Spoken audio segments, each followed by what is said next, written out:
Namo tassa bhagavato arahato samma sambuddhassa.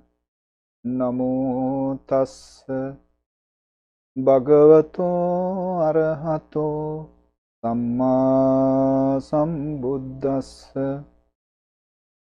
Namo tassa bhagavato arahato Dhamma sambuddhassa.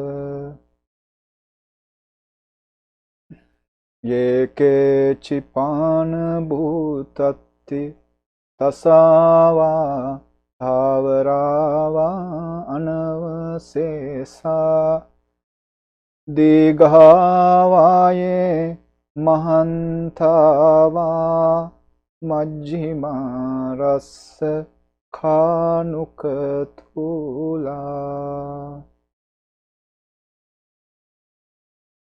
Venerable Chief Naika Hamduro, Venerable Sirs, friends and children in the Dhamma, welcome for our Saturday online Dhamma talk. Today we are continuing Karaniya Metta Sutta. Our intention is to explain the 5th and the 6th verses of this sutta. As I have explained in our earlier talks, this sutta contains 10 verses and triple steps.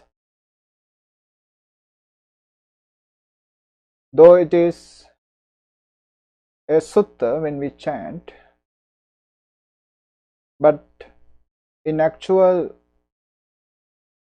explanations, in actual deductions, we can find that it is a collection of 10 verses in a sequence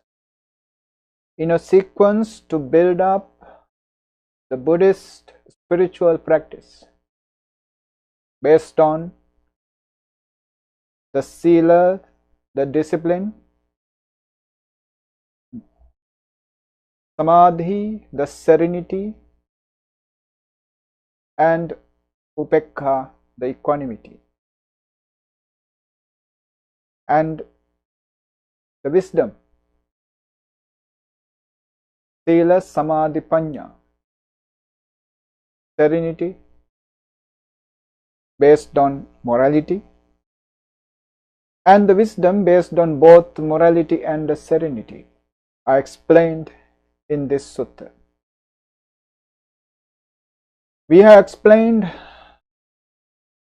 the 16 factors of discipline for any meditator who practice on any kind of object have to be practiced upon, developed on, and cultivated upon. The 16 factors we have explained. Now we have come into the middle section of the sutta, where the advices are given, the guidelines are given to practice the serenity based on metta, because metta is the object that this sutta is concentrated upon.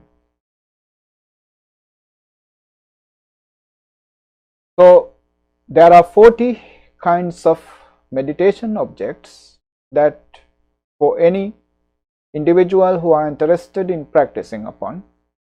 But in this particular sutta, out of those 40 objects, metta is the selected object for practicing. So Buddha, in this middle section of the sutta, explains the way one should develop that metta as his object for concentration. This verse begins with Yeke Chipana Bhutatti. if there is any life exists. Pana bhuta. Now these two terms explains the individuals, the beings who live. Now pana represents the ones who are breathing. Now this pana is something very common for us, or something very familiar, especially for the meditators or who knows about meditation, because the awareness or concentration, sati, upon the incoming and outgoing breathing, ana, incoming breath, pana, outgoing breath. So the object of meditation, or the name of this meditation object itself, guides the one how to practice it. Observe the incoming and outgoing breathing, anapanasati. In this term, pana is the outgoing breath. But in this sutta, pana bhuta, pana represents both incoming and outgoing breathing, or simply the breathing. Now, breathing is something that happens with our beginning moment of our life. We begin this life with the breath, and we end up, we finish, we say goodbye to this life, to this particular life, with our last breath. Breathing is the initial moment. Breathing is the conclusion, final moment. And breathing is the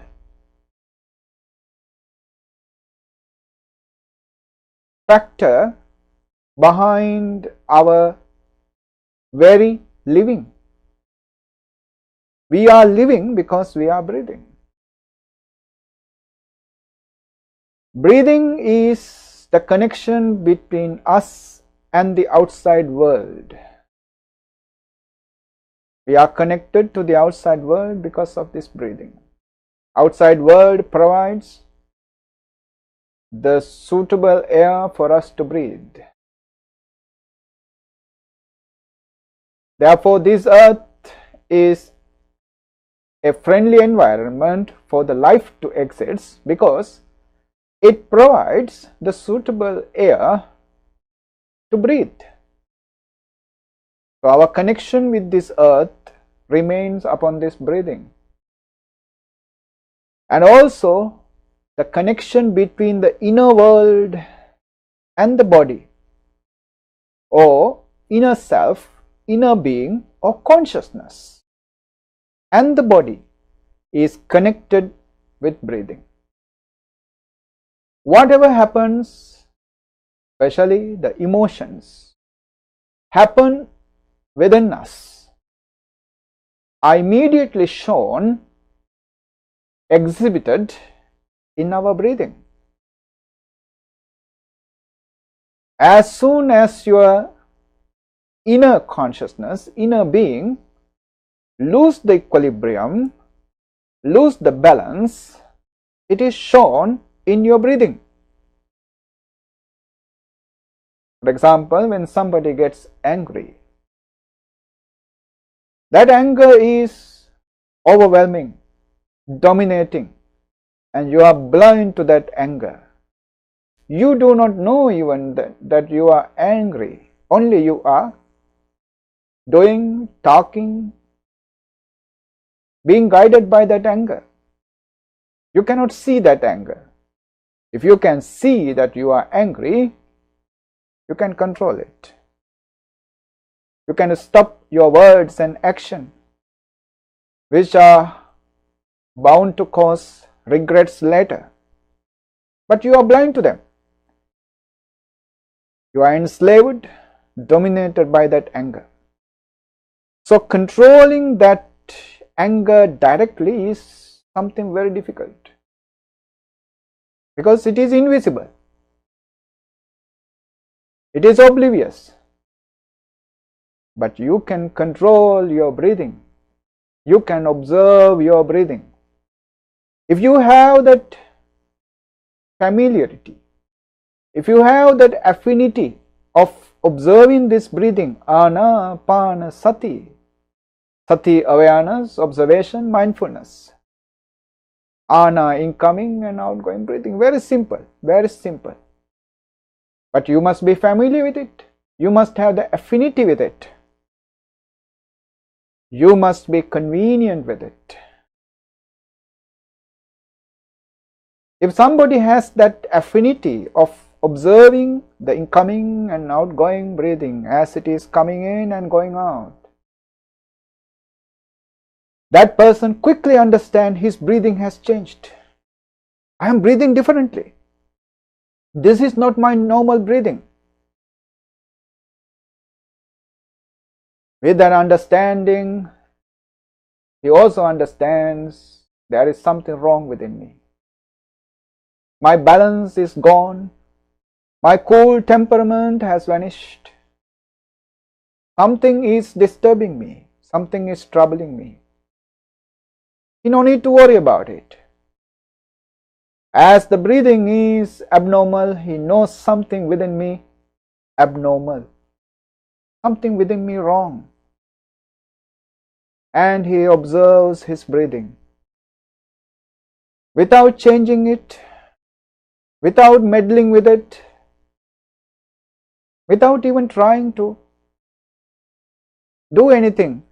Just observe the breathing as it is coming in and going out until it becomes normal, until it becomes subtle, normal, simple, until it loses that abnormal way of breathing.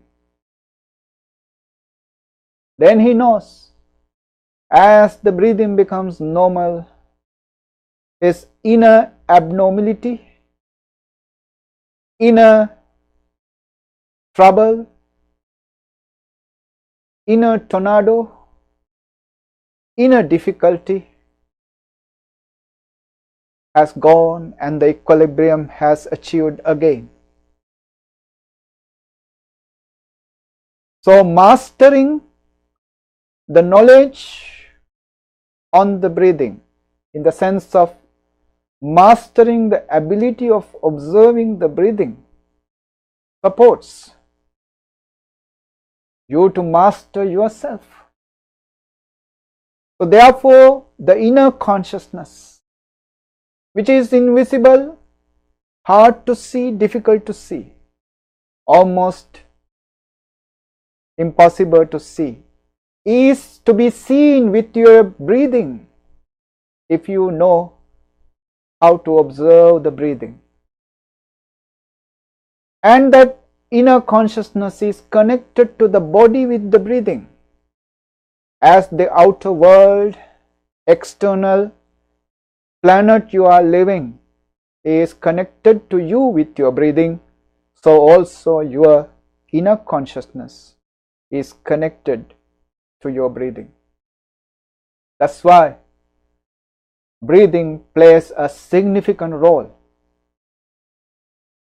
in our life. So Buddha says, Pana Bhuta, the living beings who are breathing. Because if they are not breathing, they are no more. That's the idea. Very simple. Pana Bhuta.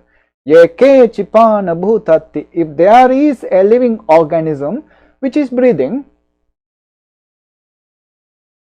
then Buddha categorized them.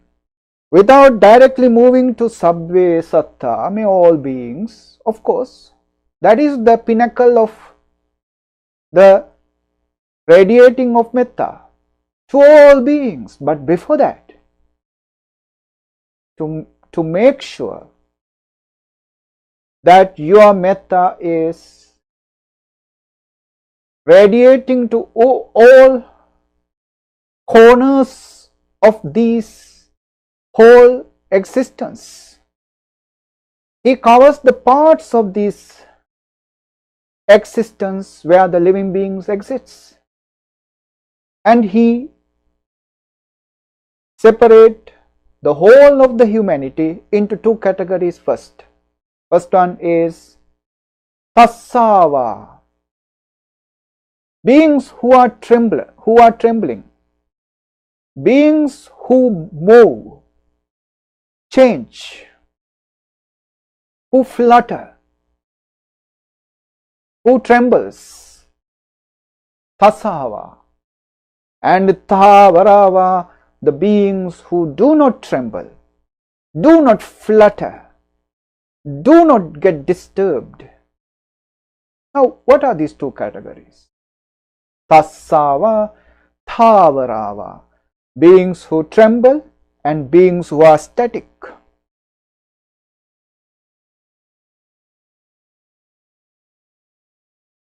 From what these beings get trembled, disturbed, fluttered, moved?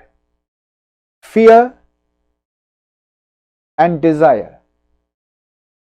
We are trembled with fear. We are disturbed by fear. Fear. There is no fear without craving. There is no fear without attachment.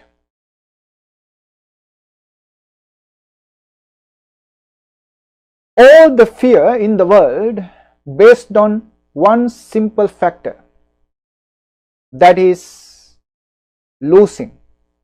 Fear of losing, because we have been attached to things we have, and we have more cravings for the things we don't have. To get them, we are pursuing them, to have them.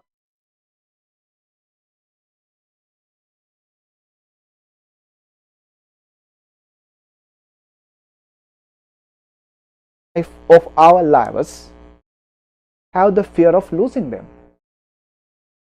As we gain something, in the corner of our minds, this fear of shadow is looming.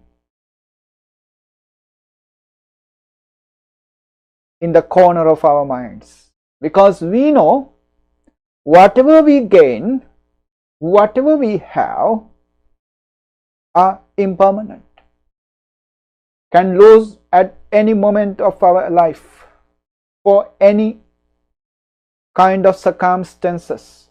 We can lose them, we can miss them. So the fear is there, and that fear is always there within us. So as we are gaining things, fear also arising behind them. So the beings who have not destroyed craving, attachment, are bound to have certain fear in their lives. And who have destroyed the craving? Only the Arahants, enlightened masters, Buddhas. Buddhas the perfect, Samma Sambuddha, Buddhas the private, Pacceka Buddha, and Buddhas the students, Arahanta Buddha, Shravaka Buddha, enlightened masters. They have got rid of all the craving, therefore they have no fear, nothing to fear. They are the only ones who can claim Thavarava, static, permanent. They are not being moved by anything. by all types of tornadoes, gales, cannot move these arahants in the sense of the fluctuating world, cannot disturb these arahants. What is this fluctuating world? The world is changing moment to moment because of 8 factors. We call them the 8 vicissitudes of the life.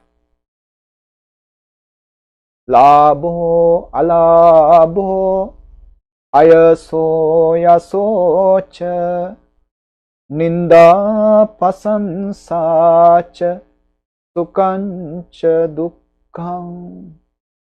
Labho, alabho, gain, loss.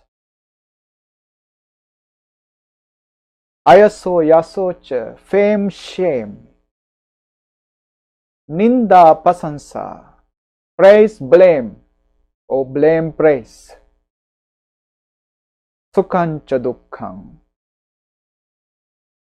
comfort, discomfort. Gain, loss, fame, shame, blame, praise, and comfort, discomfort are surrounded by us. Sometimes from one direction gain comes, you get things, you become rich, and after some time you find you are losing stuff, you are missing them, you are getting poor. When you are getting the stuff itself, you are gaining things, you are receiving, you are becoming rich. Even while you are gaining things, in the corner of the mind you have the fear, I might lose these things.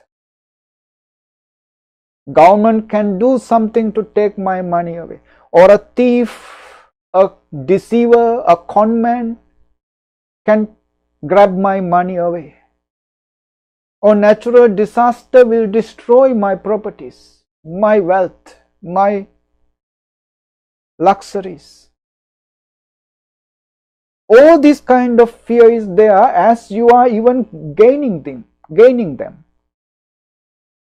Even in the luckiest time of your life, that fear of losing is disturbing you. And when it is really happening, you are really disturbed. The fear trembling you, flutter you. So also the rest.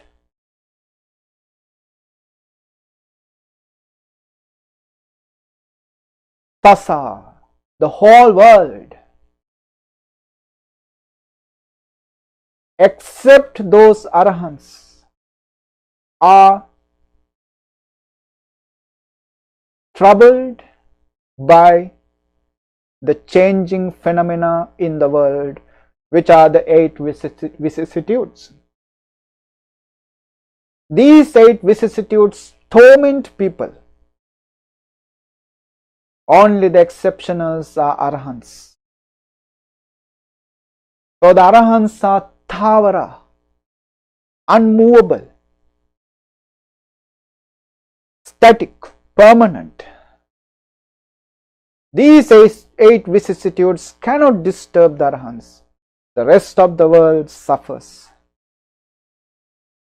Tasava Tavarava. So Buddha's first division of the entire world are arahants and the rest of the world. Arahants are static in the sense of not moving or unmovable by the 8 vicissitude of the life, and the rest of the world, even the noble individuals who are on the way to Nibbana, like Sotapanna, Trimbinas, Sakadagami, once returners, Anagami, non-returners, even they are disturbed for a certain degree based on these eight vicissitudes. Only the Arahants are immune to those 8 vicissitudes, because for the reason that they have destroyed all the attachment, all the cravings to the world. Tanhakkayo nirodho. They have destroyed all the tanha, the craving for the world. So the world, whatever manner it goes, to whatever way it changes, does not affect these arahants. That's the idea. Tasava thavarava anavasesa. Buddha says, when you divided the world into these 2 categories, anavasesa, nobody remains there. Nobody else is there. Anavasesa. Sesa, remaining.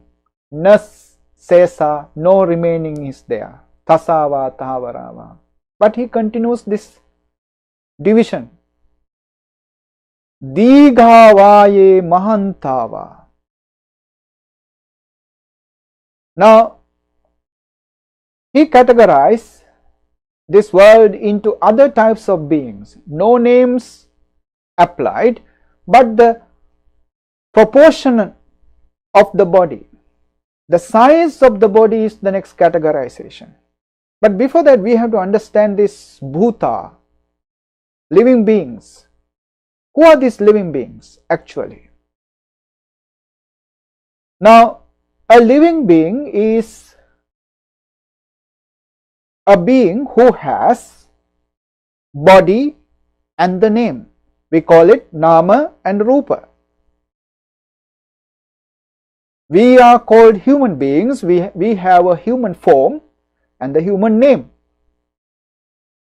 nama and rupa.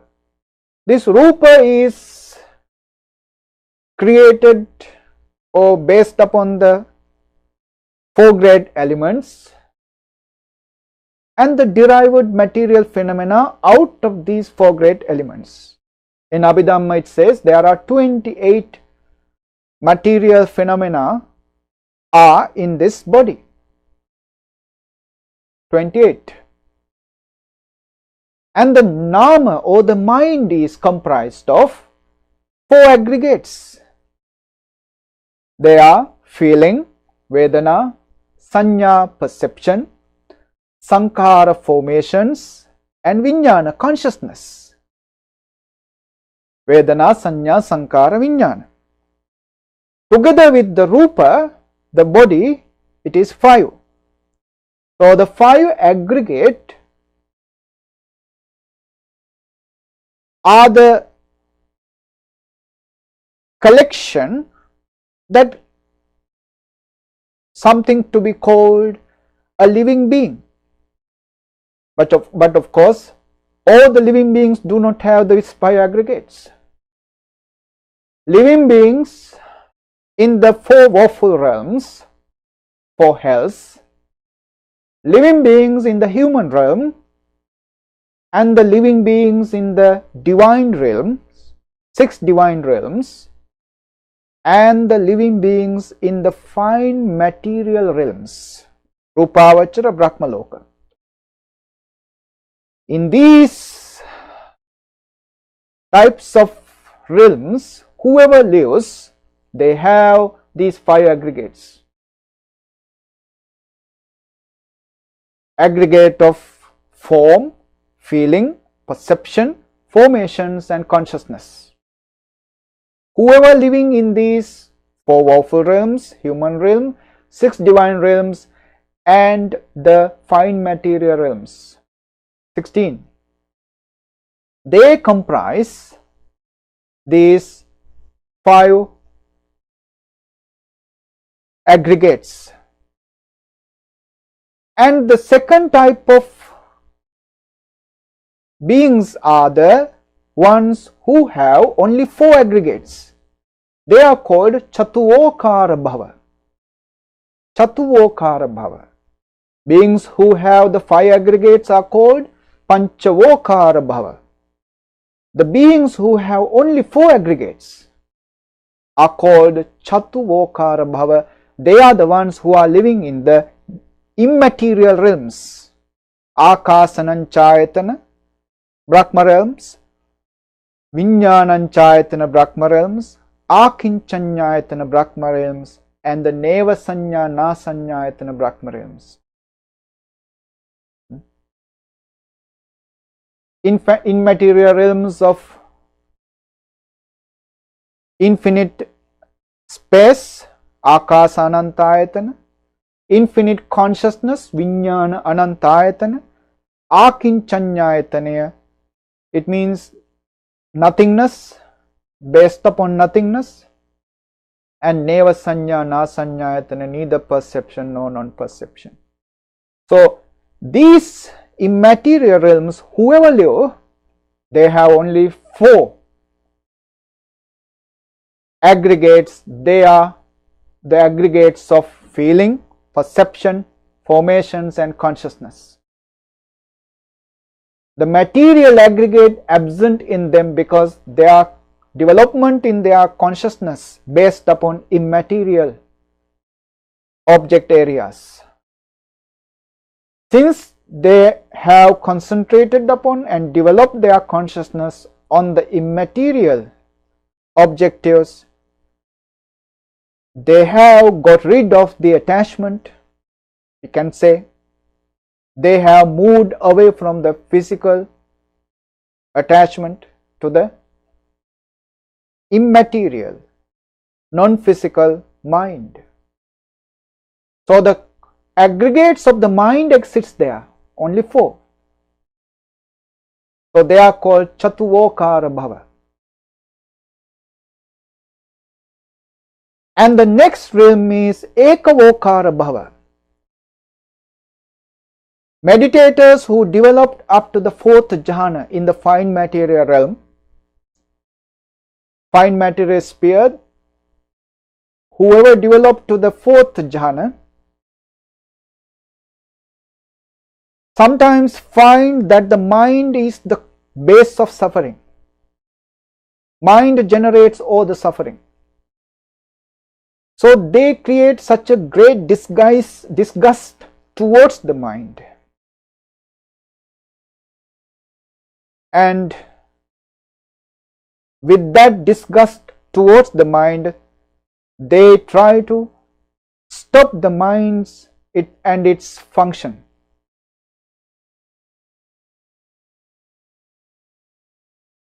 And they attain to this Sanya Vedayita Nirodha Samapatti, and they exist in that termination of the perception, and whoever developed that jhana and continues to practice on that jhana, they are born in the realm where only the body exists. Only the body exists. They are called Ekavokara Bhava. Only the aggregate of form exists there, nothing else. So these triple types of realms, Panchavokara Bhava, where the 5 aggregates exist, and Chatuvokara Bhava, where the 4 aggregates exist, and the Ekavokara Bhava, only the body exists, are included in the term, what do we call in this stanza, the Pana Bhuta, the beings who are living. All those beings in all these realms, categorized into 3 categories, 3 sections, are belong to this Panchavokar, Chatuvokar, Ekavokar. Beings who have the 5 aggregates, 4 aggregates, and only singular aggregate. Right. With that, Buddha moves to explain or categorize the beings into the proportion, the physical proportion. First one is Digha, the beings who have long physical bodies, basically snakes or other types of beings who crawl and have long bodies, snakes, pythons, etc. Digha. Digha Mahanta. Mahanta means colossal physical statures, like elephants, whales in the oceans. Colossal physical statures. Whoever beings belong to that category. Majjhima, the medium size. Animals like horses, human beings, the beings in the medium size of physical stature. Mahanta, Majjhima. Digha ye Mahantava. Majjhima rasa kanukatola. Majjhima, middle physical stature. Rasa, small, like cats, dogs, even the ants, small kind of animals, small kind of living beings. Anuka, the beings who can be seen only with some kind of equipment. Infinitesimal, extremely small kind of being.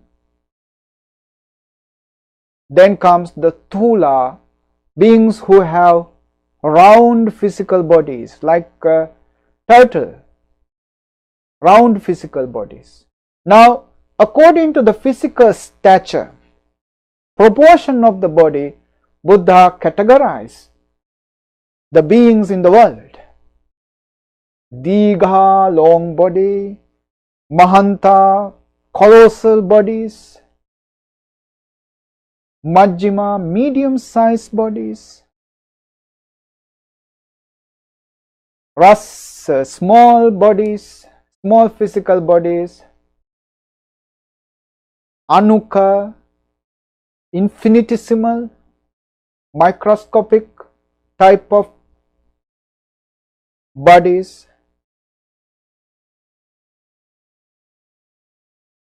Thula, the round physical stature. Now, according to the proportion of the body, then the next stanza continues with this categorization. Dittha vayeva additta ye cha dure vasante avidure bhutava sambhave siva sabbe santa bhavantu sukhitanta.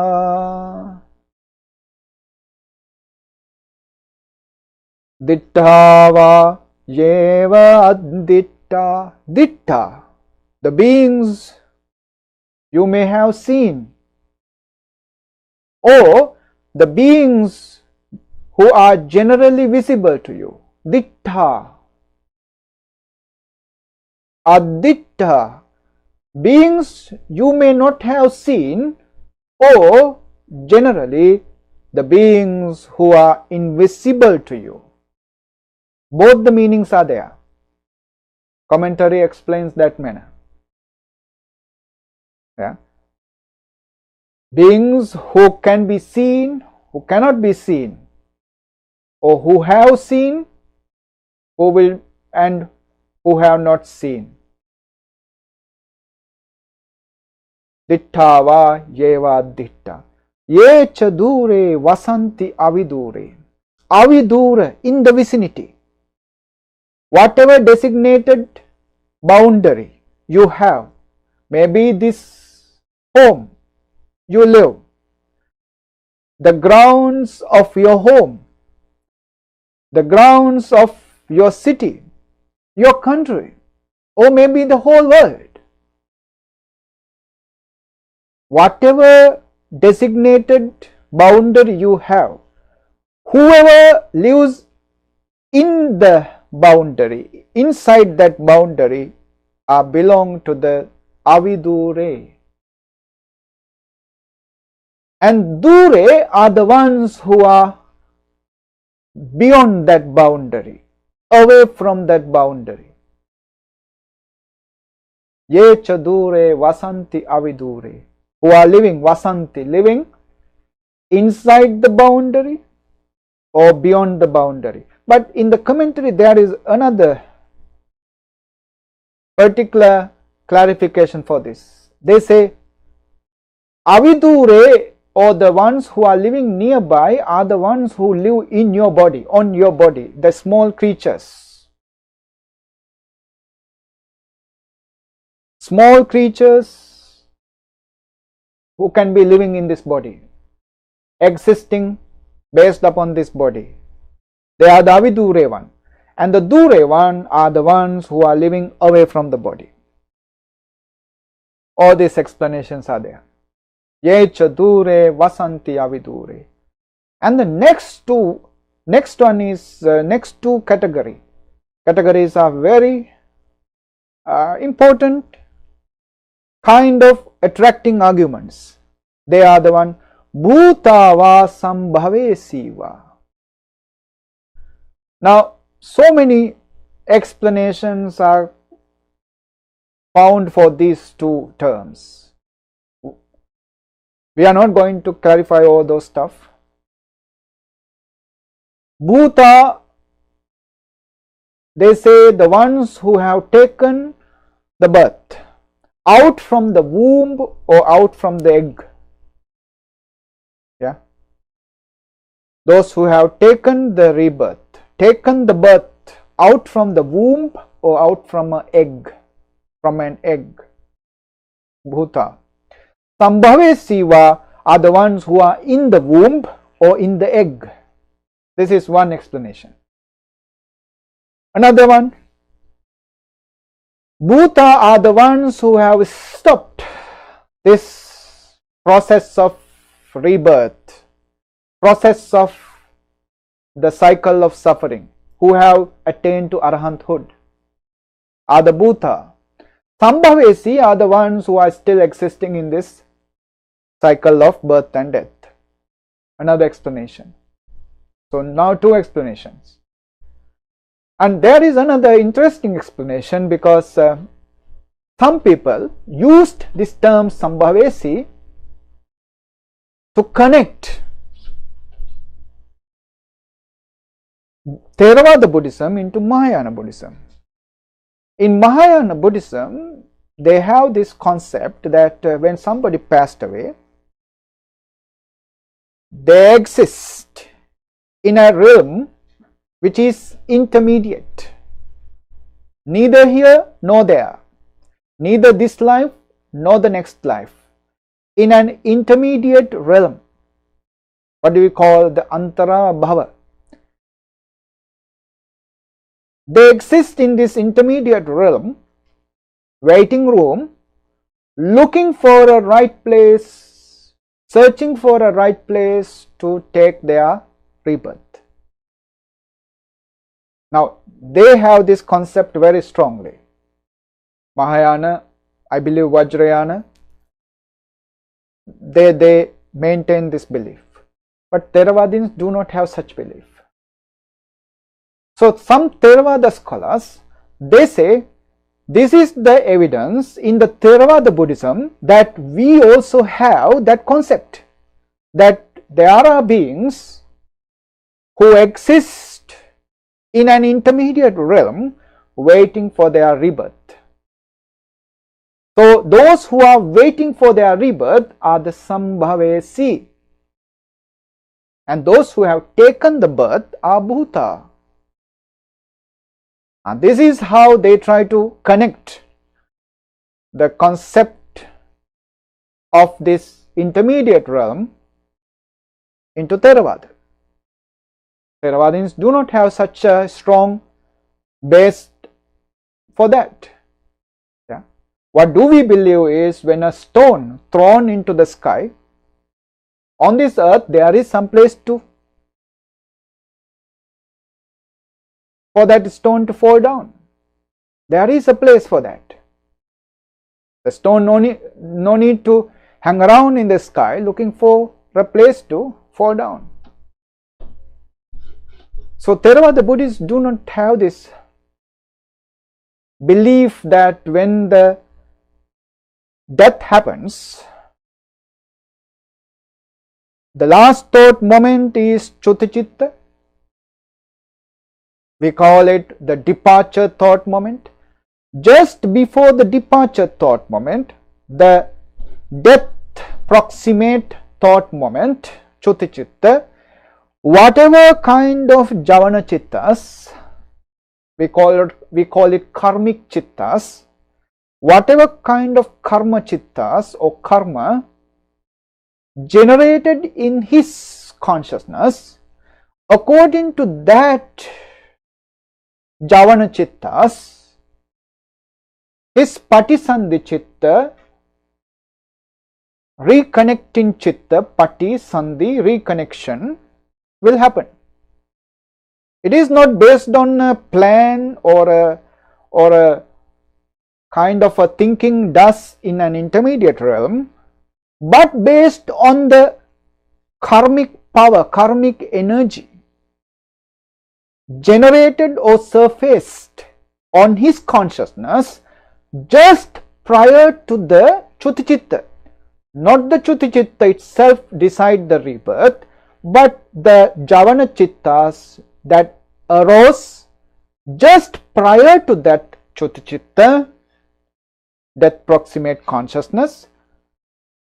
Just prior to that death proximate consciousness, whatever Javana Chittas arise, those Javana Chittas are the decisive factors behind his rebirth.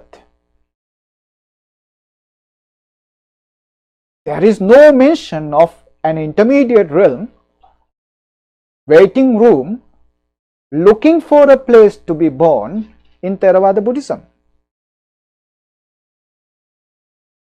But of course, Mahayana Buddhism have this. That is why, of course, it went into Buddhism. It went into Buddhism. Now let's say when somebody passed away in our country, what do? We wait for 7 days to share merits with him, to transfer merits to that person. Why this waiting? Why 7 days? This is not something educated by the Theravada masters. It was educated by Mahayanis or Vajrayanis. Now when you go to Anuradhapura, to those holy places, there are so much of stupas. The Abhayagiri stupa is not a Theravada temple. It is a Mahayana temple. That stupa was built in a Mahayana temple. And the Jetavana temple was built in a Vajrayana temple. It is a Vajrayana religion. Yeah. You know Vajrayana is where this Dalai Lama is based upon. So Vajrayana and Mahayana was established in Sri Lanka. And those followers of Vajrayana and Mahayana taught our Buddhists, Sri Lankans, about this dedicating merits, about the days, about these particular days for the dedication of merits. 7 days, 3 months, 1 year. They said, when somebody passed away, the one who passed away will be hovering, hanging around in that intermediate realm, Antara Bhava, for 7 days, and on the 7th day he will be taking birth somewhere.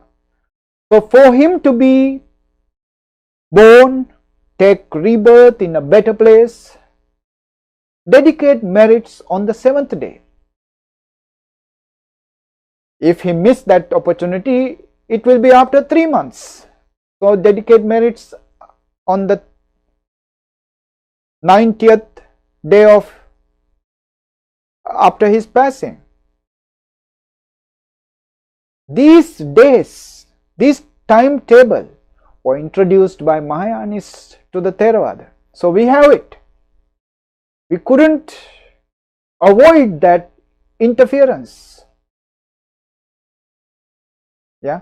But remember, this timetable was not introduced by Theravadins.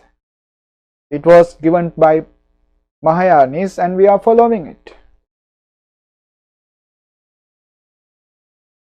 But we have to understand, we have to learn the fact behind this teaching. The fact is that they believe when somebody passes away, those beings who passed away will wait for 7 days in an intermediate realm, which is neither this life nor the next life.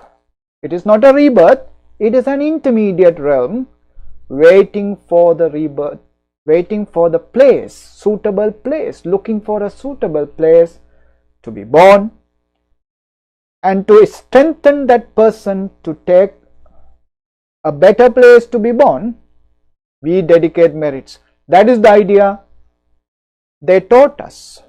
It is not Theravada. The Theravadins, what we believe is, when somebody passed away, if that person is in need of our merits, it means he is suffering. Somewhere he is suffering.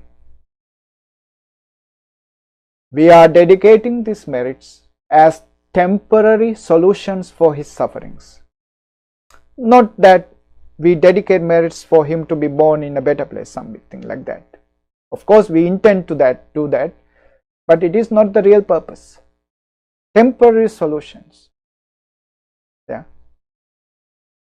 So we have to understand this difference. Anyhow, Sambhave Siva have these different types of definitions given, and Bhuta, of course, very clear. It is somebody who is taken birth.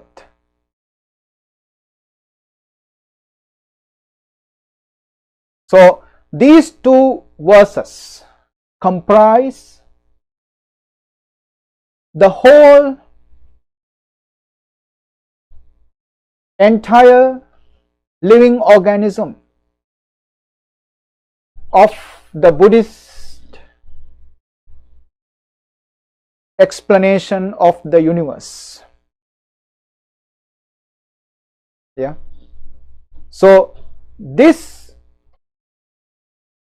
two verses, if we go back again to the beginning, explains the categories of what do we call the Sabbe Satta, all living beings. Yeah. Eke Chipana Bhutati. If there is a living being, if there is somebody who breathes, Pana Bhuta, somebody who breathes, Eke Chipana Bhutati, Tasava, beings who are shaken, Thavarava, beings who are static. We explained these two. Tasava, Thavarava, Anavasesa, without remaining. Then the category goes to the categories of beings according to the bodily proportions, physical stature, Digha, long physical bodies, Mahanta, enormous physical bodies, Majjhima, middle size of physical bodies, Rasa, smaller version of physical bodies, Anuka, infinitesimal, microscopic type of physical bodies, Thula, the fat or the round kind of physical bodies. Then in the next stanza, it continues with the categories of Ditta, the beings who have seen or generally can be seen, Aditta, beings who have not seen or generally generally invisible, Abditta, Ye Chadure Vasanti Avidure, beings who live far away, and the beings who are living in the vicinity or in the designated boundary. Ye Chadure Vasanti Avidure, Bhutava Sambhave Siva, beings who have taken birth or beings who are waiting in the wombs. Bhutava Sambhave Siva. Then Buddha says, all these belong to this Sabbe Satta Bhavantu Sukhita Atta. Atta, consciousness, mind. Sukhita, happy. Sukhita Atta, Sukhitatta. Sabbe Satta Bhavantu. May all beings be Sukhita Atta. Happy consciousness. Their minds, may they be filled with happiness. Okay, so with this we conclude this talk. Today we explained the 5th and the 6th verses of this beautiful teaching of Karaniya Metta Sutta. Let's share all these merits together with our departed ones, ancestors, forefathers. Our happiness by listening to this Dhamma be a supportive factor for you to get rid of suffering, for you to be happy, for you to be joyful, blissful. May this happiness be your happiness. May these merits be your merits. Let's share these merits together with our departed ones. Say sadhu. And let's share these merits together with the divine beings, invisible protectors of yours. Those devas be rejoiced with these merits. May their divine realms become more illuminated by the power of these merits, and their protection be with you, for your protection, for your happiness, for your well-being, especially in this trying period of pandemic. So let's share these merits together with our departed ones and the divine beings. Idamme ñātinang hotu sukhita hontu ñātayo. Idamme ñātinang hotu sukhita hontu ñātayo. Idamme ñātinang hotu sukhita hontu ñātayo. Akasatta ca bummatta devanaga mahiddika punyantang anumoditva chiran rakkhantu loka sasanang chiran rakkhantu desanang chiran rakkhantu mam paranti ettavata ca ammehi sambhatam punya sampadam sabbe deva sabbe bhuta sabbe satta anumodantu Sabba Sampatti Siddhya. Blessings for you. Dukkha roga bhaya vera soka sabbe upaddava aneka antaraya vinassantu ca tejasa jaya siddhi dhanam labham sotti bhagyam sukham balang siriya yucha vanno ca bhogam buddhi ca yasava satavassa ca ayu ca jiva siddhi bhavantu te. Airarogya sampatti sagga sampatti mevacha ato nibbana sampatti iminate saminjatu. Sadhu, sadhu.